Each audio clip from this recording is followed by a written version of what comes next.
HDFC संचय plus plan के बारे में बताने वाला हूँ।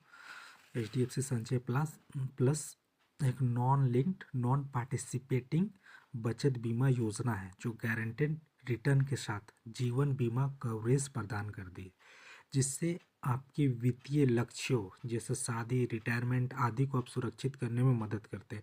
संचय प्लस की विशेषता की बात की जाए तो इसमें आपको गारंटेड रिटर्न मिलता है। गारंटेड रिटर्न बाजार के उतार चढ़ाव से सुरक्षित गारंटेड लाभ मिलता है आपको। टैक्स की बात की जाए तो टैक्स में आपको छूट मिलती है, जैसे भुगतान किए गए प्रीमियम पर आयकर अधिनियम ITC के तहत आप 1.5 लाख रुपये तक आप टैक्स सेविंग कर सकते हो। एज की बात की जाए तो 30 से लेकर 60 वर्ष तक के बीच कोई भी कस्टमर इस प्लान को खरीद सकता है। प्रीमियम भुगतान अवधि की बात की जाए तो आप मिनिमम 5 साल इन्वेस्टमेंट कर सकते हो, 6 साल कर सकते हो, 10 साल कर सकते हो या 12 साल। 12 साल में जो होता है वो रिटर्निंग बहुत अच्छा खासा रिटर्निंग आपको बढ़ा हुआ और अच्छा अमाउंट रिटर्निंग आपको मिलता है। चलिए हम इस प्लान का इलस्ट्रेशन मैंने जनरेट किया हुआ है अपने मोबाइल से। अब इस HDFC संचय प्लान के बारे में मैं बताता हूँ आपको। इस प्लान में क्या है, आपको 5 लाख रुपया पर ईयर देना है, ठीक है, और ये आपको 12 साल देना है। तो 5 × 12 आपका 60 लाख रुपया कंपनी के अंदर आपका इन्वेस्टमेंट हो जाता है। और आपको रिटर्निंग क्या होता है, टोटल देखा जाए तो 2,17 लाख रुपये आपको ये पैसा मिलता है। अब इसका इलस्ट्रेशन पे चला जाए तो इलस्ट्रेशन पे हम जाते हैं।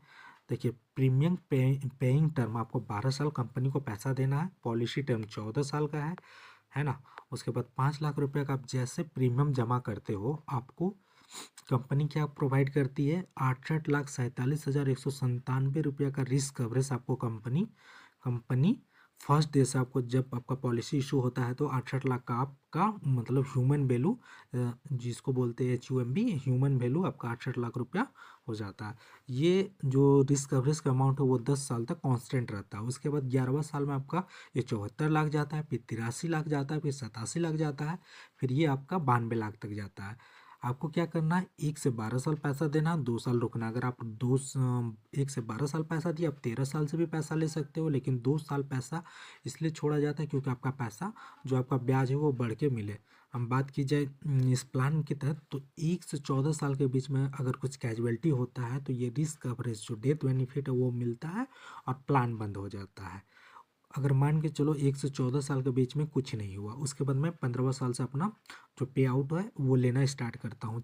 6,26,250 रुपये करके कंपनी मुझे ये पैसे मैंने 12 साल जमा किया, कंपनी मेरे को 24 साल रिटर्निंग करेगी।